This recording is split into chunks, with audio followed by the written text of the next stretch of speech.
I think the question of the day is, what is data science? It turned out the answer is as simple, as short as the phrase data science itself. It depends. Now, the real question is, it depends on what? Well, it depends on whom do you ask. And there are people who believe that data science is just computer science. I'm sure I can find someone agree with that. And others would consider data science, including Nat Silver, is a sexified version of statistics. And I think I can find colleagues agree with that too. And you can even find others who would declare data science is just BS. And they don't mean Bayesian statistics. Now, instead of answering that question, I'm going to ask a slightly harder question. What do they have in common? There are these 8 individuals here, and some of them in the audience. And the answer is they are all co-editors for this new journal, Harvard Data Science Review. And you can see, you probably cannot read everything, but the idea here is that this represents government, industry, academia, because we want to be incredibly broad. So they are all co-editors of Harvard Data Science Review, and today is the inaugural symposium for Harvard Data Science Review, and we're extremely excited because of the content of this symposium. But let me just say very quickly, a very brief history, that the Harvard Data Science Review was inspired by Harvard Business Review, and as many of you know, the Harvard Business Review is this premium publications facing the industry leaders. And it's also inspired by the Harvard Law Review, a rigorous legal scholarly journal. But the Harvard Data Science Review is trying to do both, which means that we want to publish things to the public as well as very rigorous scholarly study. But on top of that, being a part of a university, we also want to publish data science education. So this is an integrated sort of 3 things in one, that research, outreach, as well as education. So it's incredibly ambitious project. And what's the mission of the Harvard Data Science Review? Very briefly, and it's very ambitious. They help to define and shape data science, particularly with this question, what data science is. And our scope is everything data science and data science for everyone. We're literally trying to do that, although marketing-wise, that's a nightmare, trying to market to everyone, but that's a different story. So being this broad that, we launched July 2nd, this past year, and it has been quite a few months. We've been getting all kinds of feedback, and I've to say that the feedback has been extremely positive. Although being a statistician, I know the selection bias. Whoever tells you probably are the ones really like it. And so we work very hard trying to solicit some real candid response. And one kind of response that I got that I thought was really important to share, because that shows that both the scope of data science, but also shows why we need something like Harvard Data Science Review.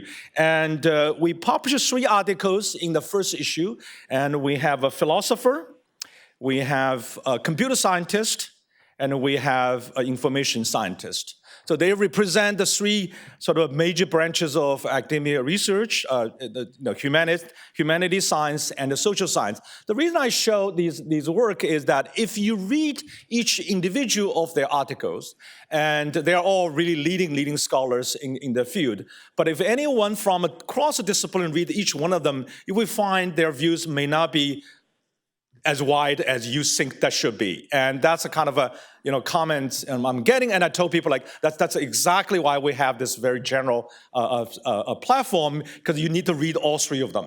And when you read them, it gives you a much big picture. Philosophers emphasize the very beginning of the data. There's no such thing called raw data. That will be the philosopher's point, because every data you collected will be interaction with the people. How do you collect data? What do you measure? All matters. By the time get to the other end is about the life and afterlife of data, the idea of how people reuse other people's data, which has become increasingly important in this open science environment. So there's all these issues that it's not a single discipline can really cover, and I'm really proud that we have this very broad coverage. So this really gives me a distinct pleasure to introduce our first speaker for the opening session, and our Provost, Alan Garber. And Alan wrote this first editorial for the first issue, and I really invite every one of you, to read. And for me, as a statistician, I can't help to highlight this quote from Alan. Really emphasize why everyone should learn something about both statistics and probability. And so with that, I'm going to just introduce Alan to open this meeting. Alan.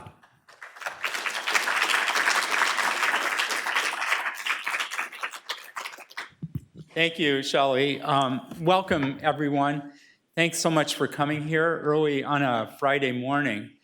I have to say, when I was listening to Xiao-LI, I started to wonder if I've been an administrator a little bit too long. When he was putting up DS equals SS, DS equals CS, I was waiting for DS equals $. Maybe a revision. Maybe a revision to the slide. I just want to say how thrilled I am by David and Francesca's leadership of Harvard's Data Science Initiative, as well as Xiao-Li's of the Harvard Data Science Review. And I'll give you a little bit of my version of the history of the Harvard Data Science Review. Many of you in this room know Xiao-Li. You know that he has a very fertile mind. He is very capable of coming up with creative, sometimes, he said, too creative. Let me just be on record as saying you can never be too creative.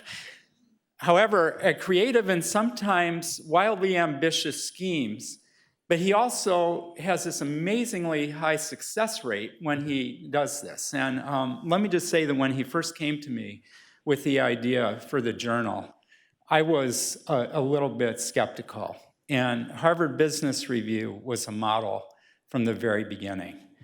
But my take on what he was explaining was that he wanted to reach a very broad audience, and he wanted this to be simultaneously rigorous, not in terms of the level at which the articles would be pitched, but being completely accurate, never misleading, simple enough for people to understand, but not oversimplified. But very importantly, they should understand, if they were not data scientists, why this is important to them, why they needed to know. And Harvard Business Review is very successful in the sense that it is a must-read for executives and many, many people in the business world. Now, from my perspective, this is not about dominating the field of data science for the public. It's about filling a vacuum that Xiao-Li convinced me existed, and I think that he's right. That is, nobody was producing publications of the kind that he had in mind. And the time is clearly right, because data science and the implementation of data science, sometimes in the form of AI, which would get us into another definitional rabbit hole, and I'm not going to go there right now, but it's pervasive in people's lives, and businesses around the world are very much focused on how they're going to incorporate this into their work. Universities certainly are interested in this, and everybody who cares about the future of work cares about what's going on in this domain. So really, there are very few people who don't need to understand what's going on in this broad area. So this was a clear need. So the question then became, can this be pulled off? And I think Xiao-Li has produced the evidence in the first issue, which is really remarkable in terms of being engaging, something that's accessible to the public, but is really sophisticated in so many ways. Great authors.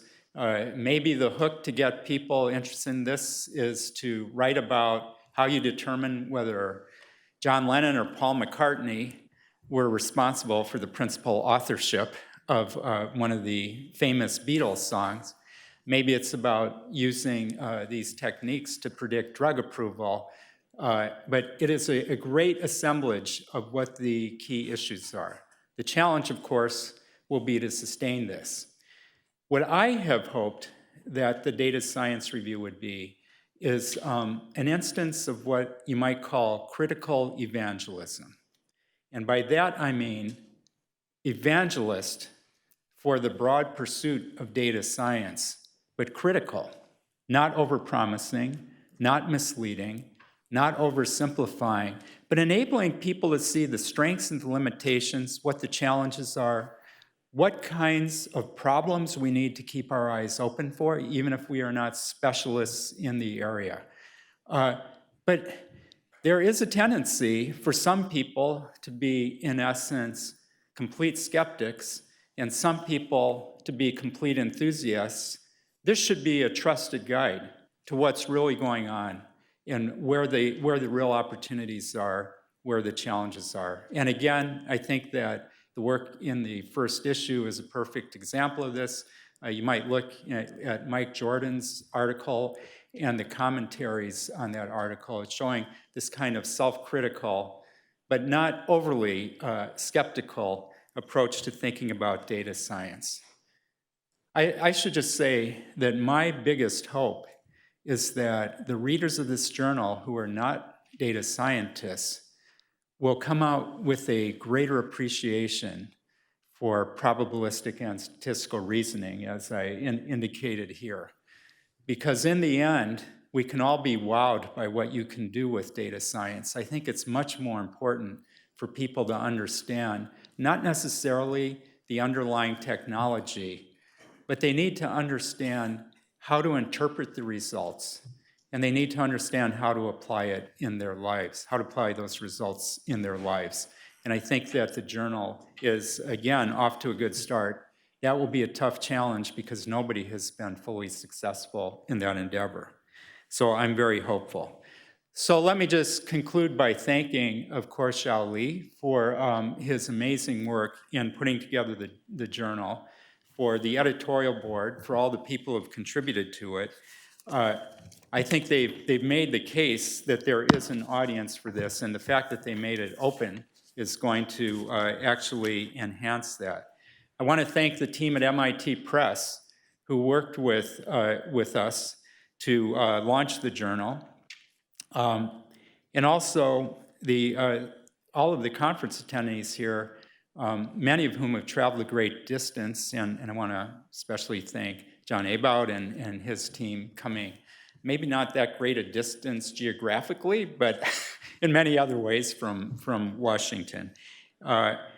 And I finally want to thank Liz Langdon Gray, the executive director of the Harvard Data Science Initiative, as well as Kevin Doyle, Paige Sammartino, Allison Gamble, and Flores Wu, who have done a lot of work to make this conference happen. You know, this is a very typical occasion for me. I'm invited to give opening remarks. I care a lot about the conference, but I have to leave after my opening remarks, and I will have to enjoy this conference vicariously through all of you. Have a great day.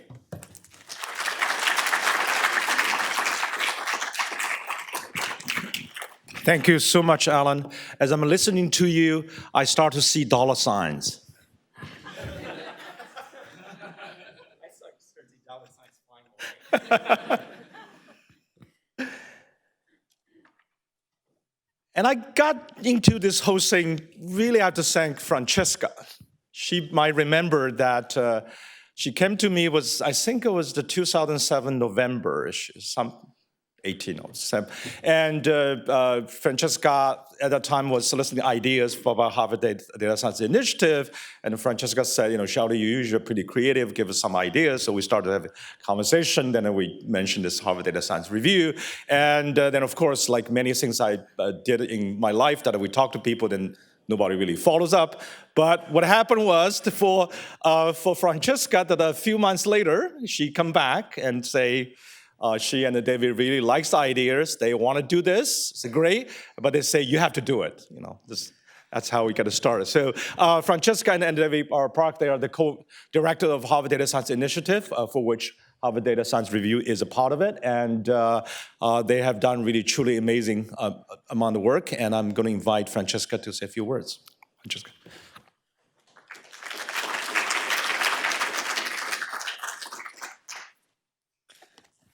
I'm always kind of embarrassed when we show these pictures, like David and I looking at the sky and thinking, I don't know, data is coming from the sky. But anyway, well, thank you, Xiao-Li, for the kind introduction. And thank you all for coming. I'm really delighted to be here. So yes, indeed, 18 months ago, and actually that's important to think about. This was only 18 months ago. That was the first time Xiao-Li approached me and my colleague, David Parks, with this wonderful, ambitious idea that the Harvard Data Science Initiative should launch a journal. And not only any journal, but should be called the Harvard Data Science Review. And so he said, well, you know, how they have the Harvard Business Review and the Harvard Law Review before it, we can do the same. We can have the leading journal in this field. The journal for data science leaders from all around the world to publish new ideas, evaluate methodologies and application, and doing so, define what data science is and what it can be. Xiao-Li wanted to include, and indeed he succeeded on that, articles from leading scholars around the world. He wanted to open new frontiers in our understanding how we should learn and teach about data science. And he wanted to build a journal that would contextualize, refine, and push the boundaries of data science in a way that resonates with the researchers in academia, but not only there, but also in industry and in the government and with the public. And of course, he wanted to launch in less than a year. Well, he did it. And I can say with some confidence that with confidence, Xiao-Li, with his energy, foresight, and ambition, just a note from an Italian, just look at that tie. He has yellow dragon on his tie. Could have made this happen, right? So he has produced, together with his colleague, a journal that reflects the breadth of inquiry that is so profoundly a part of data science, of the science of data. The journals embrace the opportunities that arise when methodologists and domain experts, academics, and industry colleagues wanted to share and debate technical breakthroughs. And importantly, it elevates a consideration of the broader context and implication for these breakthroughs through thoughtful discussions and diverse viewpoints. So I really look forward to seeing the same breadth of inquiry reflected in today's programming, and I'm grateful to all the participants who have come from far away to engage around topics of profound and immediate importance. So also on behalf of the Harvard Data Science Initiative, thank you for being here, thank you, Xiao-Li, and thank you for all your incredible work. And keep up with that tie.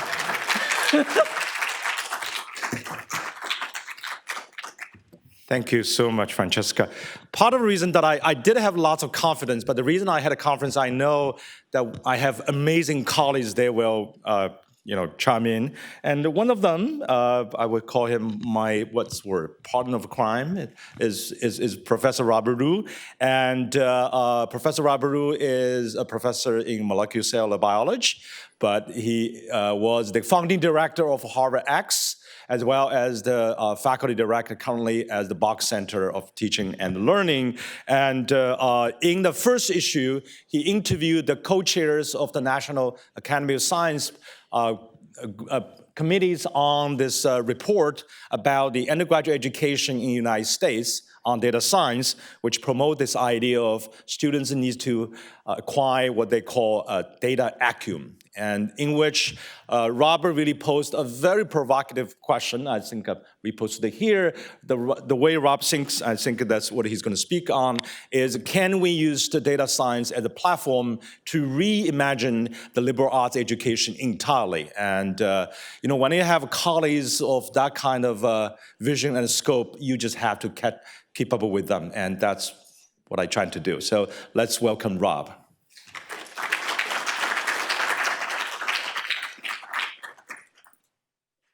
Thank you, Xiao-Li. I have to say that it's really been an honor and continues to be an honor working with Xiao-Li. He is something of a tornado of creativity, and I've been spinning with him in this tornado for a number of years now. But unlike tornadoes that leave a path of destruction in their wake, the Xiao-Li tornado creates in its wake and builds in its wake. And I think that HDSR is clearly an example of that. So one thing that I'd like to do is just spend a couple of minutes perhaps planting a seed of an idea in your mind that as you listen to the fantastic panels and the talks today, it might be something you might think about returning to.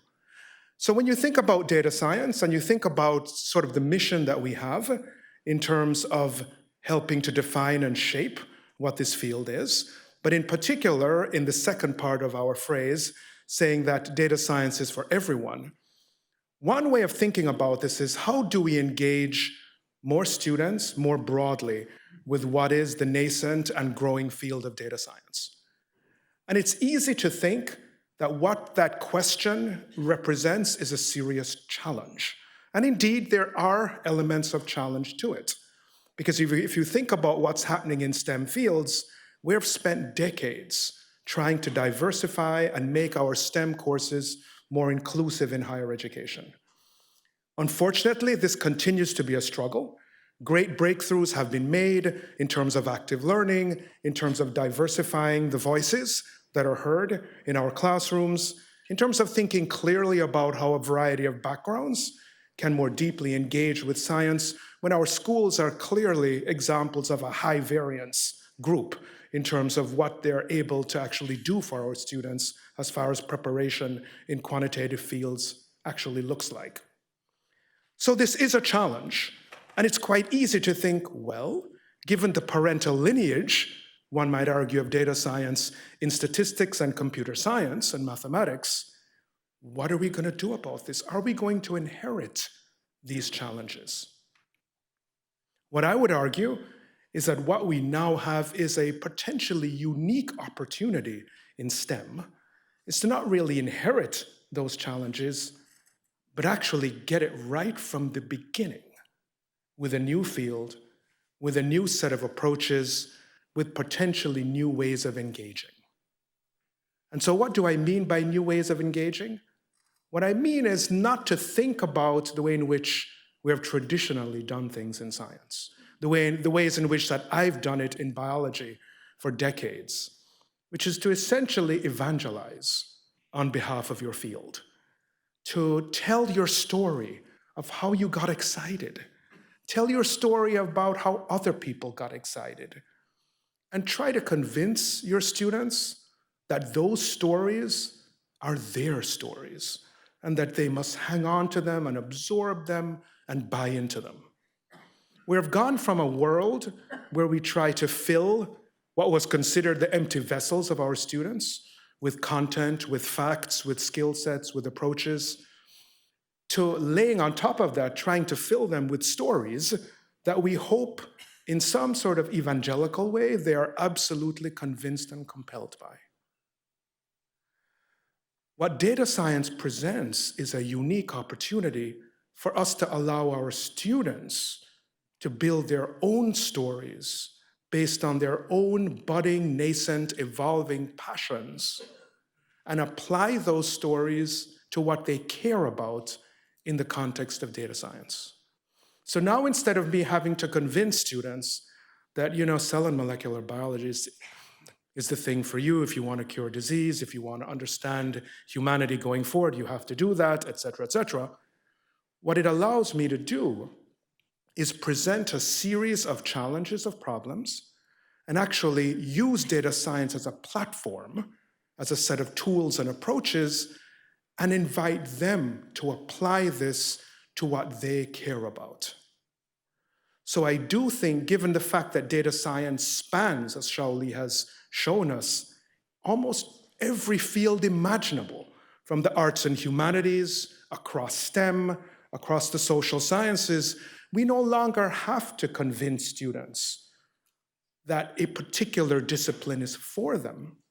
What we can allow now is for them to use approaches of analysis, of serendipity, of experimentation, of research based on evidence, and of rational thinking to tackle problems that they care about.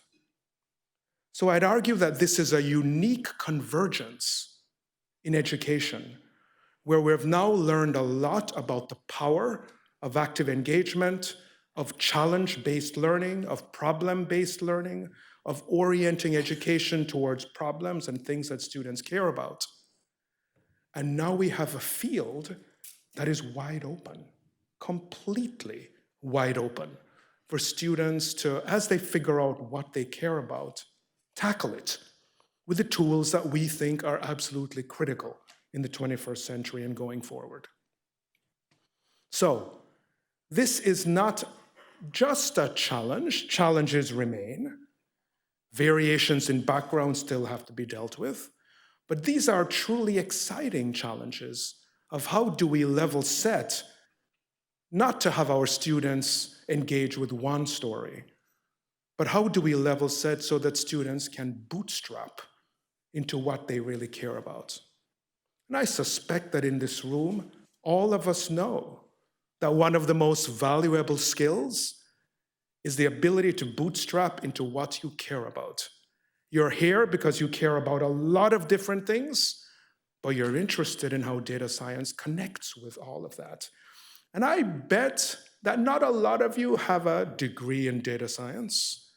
You come to it from some other field, and you bootstrapped into what it is now. So you're shaping it. And that's what our students need to do. We don't shape them. They shape the field with us. So I really think this is a unique opportunity. I think that today we will hear about emergent and urgent questions and issues that I know many of us and many students care about. And we'll close with a panel that allows us to hear from colleagues that have really tackled what data science education means and how one can broaden it across large numbers of students and an equally large number of fields. So the little seed I'd like to plant is when you see these urgent questions and you see the breadth of what data science can do, instead of thinking about, well, how do we pack all of that into one data science course? Keep in mind that what we're trying to do is hopefully give our students not a data science course, but a data science life. And it's their lives and their stories. So it's going to be a fantastic day, and thank you for listening.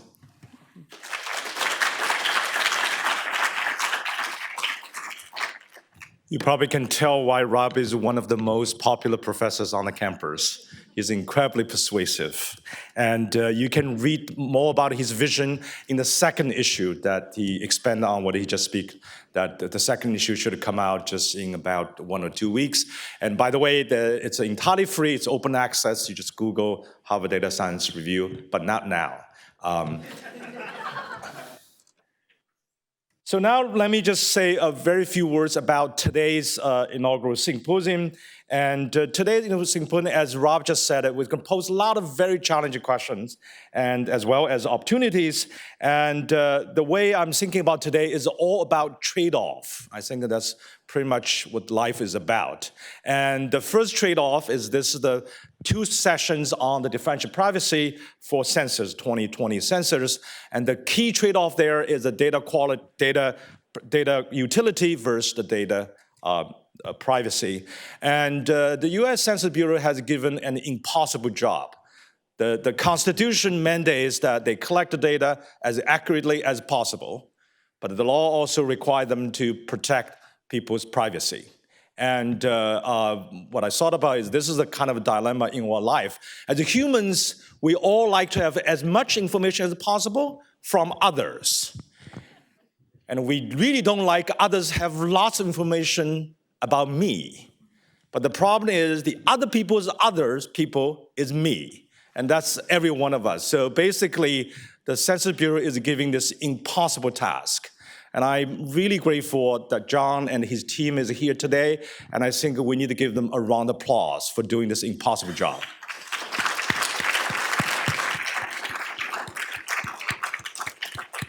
And I really want to emphasize this is such a busy time for them because the 2020 census is coming and they take time to come here. So we're deeply, deeply grateful. And you will hear, this is going to open up an entire new inquiry, a research inquiry in terms of how do we use these data basically with noise injected for protecting the privacy. We will, in the afternoon, we will have another fantastic sessions on another topic, which is another struggling. It's the redistricting and the gerrymandering, and I've been learning a little bit from another member of the board, Moon Duchin. Where are you, Moon? Moon's right there. Okay, I've been learning from her. You will hear a lot more this afternoon. But the way I describe for that field, my understanding is it's a trade-off between theory and the practice, and that's where redistricting is an incredibly complex issues. There's a lot of politics involved, literally, and but there's requirements say these districts have to be relatively compact. But what does it mean? How do you mathematically formulate that? And a little I know about these things is that it seems incredible hard things that you don't really have that kind of rigorous series that as we all like, but at the same time, it's a real practice. So how do you really struggle that? And today we're going to hear 4 mathematicians from 4 different areas of mathematics that are going to tackle that issue. And the last session is another great sort of challenge, which is the data science education. For me, it's really the breadth versus the depth. There are so much things to teach about data science, literally from philosophy to quantum computing, if you want to talk about that breadth. But at the same time, we all have only this limited amount of time. It's not the time that we teach, it's how much the student can absorb in the limited amount of time. So then the question is, I'm involved with my other colleagues, Joe and Hans-Peter. Joe's going to speak this afternoon, trying to create a new data science undergraduate course here at Harvard. And the struggle we always have is, I don't know how many times we've revised that list, how much we want to cover, and how much depths you need to go. And I'm really excited to hear from our colleagues from Berkeley to Toronto, where they have 4,500 students in one department. It's, that kind of scale is just unheard of. And how do we all struggle with all these things? So before I introduce the first session, let me say that we also just printed commemorative issues of Harvard Data Science Review. There's only 350 copies produced, so I can't give everyone, sorry. And every one of them I signed, but I'm going to give out a few copies today for people who ask the best questions, and especially students, because we really want to get the students involved, and I will do that. So with that, I really want to introduce the first session today, and the chair of the session is my co-editor, John Elton, who is Assistant Director at the Census Bureau, and we have a really fantastic session coming. And the second panel will be chaired and moderated by my other co-editor, Erica Grosjean. And Erica has done such a fantastic job together with John and others to organize these 2 sessions. This is the most intensive session organization effort I have ever joined, because we have monthly calls, we chase everyone, get their slides, get the comments. So I hope that you would agree with me that this would be extremely high quality, and I'm really excited to hear that. So let's welcome John. John.